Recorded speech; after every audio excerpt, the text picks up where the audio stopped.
Are you looking for a way to completely systematize and delegate absolutely every aspect of podcast pre- and post-production? Well, you're in luck, because in this video we're going to cover exactly how to do that, as well as I'm going to give you access to the workflow template that I'm about to demonstrate in this video.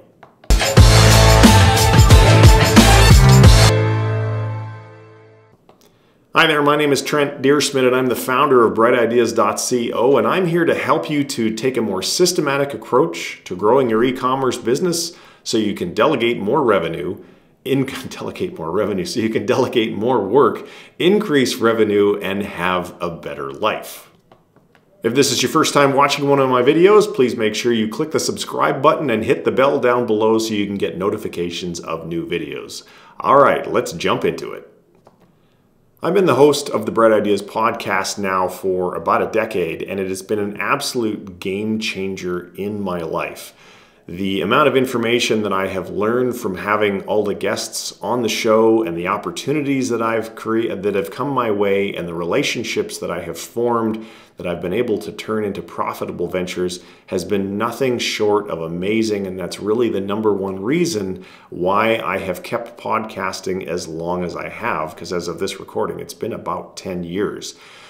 Over that period of time, I've managed to figure out some pretty clever ways to systematize my show so that it is really basically pretty easy for me to produce episodes with a minimum amount of personal involvement. And that's exactly what I want to show you in this video. So let's dive right into that and take a look.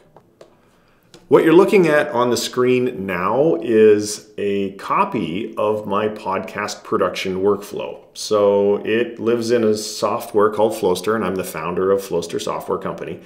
And as you can see, there's about 74 steps. So we're not going to go through every last step in detail in this video because that would take too long, but I do want to give you an overview so you can see how this would be really beneficial to your podcasting efforts. So whenever I run a workflow, the very first thing I do is I'm going to assign that workflow to whoever on my team. Now in this case, we'll say that we can have one owner, we can have many owners who are ultimately responsible for the workflow. So if I don't want Smog the Dragon to be one of those folks, I want it to be just me, I can do that. I can give it whatever due date that I would like. In this case, we'll stick with November 19th because this is just a demonstration. And then we're going to dive right into the work. So prior to recording the interview, we've got to add it to the editorial calendar. There's instructions on how to do that. Once that's been done by one of my team, they can click complete on that. Once the workflow has been set up according to these guidelines here, again, we can click complete on that. Once we've stored the contact information, received it rather, we can then store the contact information right in the workflow, and all of this is done by one of my virtual assistants. So again, that would be done by them. And by the way, if you want to manually assign an individual step to a person, you just click on it and say, well, I want Smog the Dragon to do this, and I want Smog to do it by tomorrow.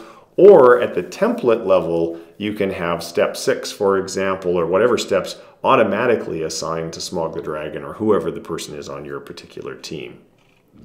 So then I want them to go ahead and make a LinkedIn connection request and then update the deal in ActiveCampaign. So now we are in the pre-interview section of the workflow. So I'm going to decide on an interview type. Is it going to be a subject matter expert or a hero's journey? If it's going to be a hero's journey, that'll be step 11. When I'm doing the pre-interview, I always like to remind myself to ask people where they're from. Do they attend any conferences? Have I asked them for a referral to another guest? And have I asked them to determine if they need question that will determine if they have a need that my agency can provide. Again, these questions here, you can change these to whatever you would like. As a matter of fact, the reason I was stumbling with that last one is I don't ask that last one anymore, so I should actually update this one.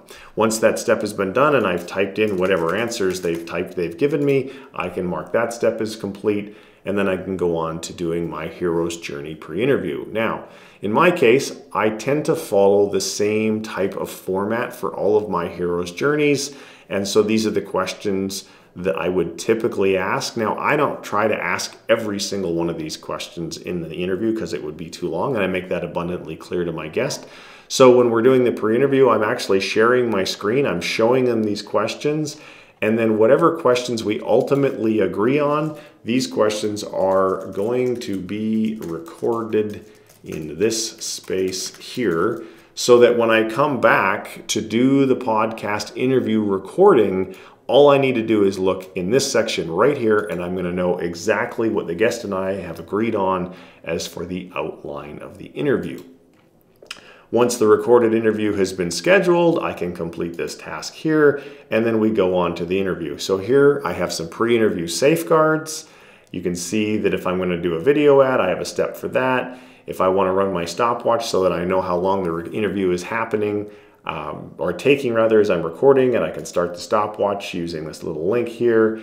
And then once the interview is complete, I'm going to go and apply this particular tag in my CRM, which is going to trigger this automation that's going to send the guest an email to ask them for their bio and their headshot. So once all these things are done, we would put ticks in all the tick boxes. So now my work is done. The interview has been recorded. I literally do not have to touch this thing again at all because I have systematized all of the tasks. So you can see starting in step 19, we have post-production. This is everything to do with the audio and video files. Then we go into the SEO optimized summary. So we create one of those. Then we are going to go into publishing the post in WordPress. That's step 36 through 48. Then we've got YouTube steps for uploading the video to YouTube. That's step 49 through 57. Then we have final QA, step 58 through 63. Then we schedule the post in step 65. Once the post is live, if there's any errors, we resolve those. We apply a tag in our ActiveCampaign CRM that will notify the guest and send them an email to tell them that their episode is live. And then we go into content promotion. So as you can see, there's a lot that goes into producing a podcast episode, and there is absolutely no way at all that I would be able to memorize all of this stuff and have everything done exactly the way that I want it done. And more importantly, if I don't have a documented process like the one that I have just shown you, passing all those tasks off to a virtual assistant on a timely basis with a deadline so that they get it done and nothing goes wrong would be virtually impossible. So how do you get this workflow? Because that was what I promised you in the beginning. So let me show you how you can do that. So if you go and sign up for a Flowster account, you will be able to click on the marketplace link right here. When you click on the marketplace link, it will take you to a page with dozens, soon to be hundreds of workflow templates. So if the podcast one, which is this one, if it doesn't happen to be in the top left, just go ahead and type podcast or type whatever you're looking for, because we have all sorts of workflow templates here in the marketplace. And some of them at the time of this video, some of them have prices, but that is actually going to change. All of them are going to be free, and they will just be determined by the level of account that you have in the Flowster software. You can try the software for free for 30 days. So if you wanted to be able to give this a shot, it's absolutely free to do so. Anyway, type in podcast and you'll find it right there. Go ahead, read it, screenshots, whatever, determine if it's what you want. If it is, click add to cart and then simply follow the prompts and it will add it directly into your Flowster account. So if you found this video helpful, I would love it if you would take a moment and subscribe to the channel and click the bell, because that is the best way possible that you can say thank you for the content and tell the YouTube algorithm that other people would benefit from watching this video as well. If you have questions for me about this video or anything for that matter, please do leave them in the comments below and I will absolutely get you an answer. And finally, if you would like to see more of the podcast, you can see those episodes at brightedeas.co. Thank you so much for watching. Take care. Have a great day. Bye-bye.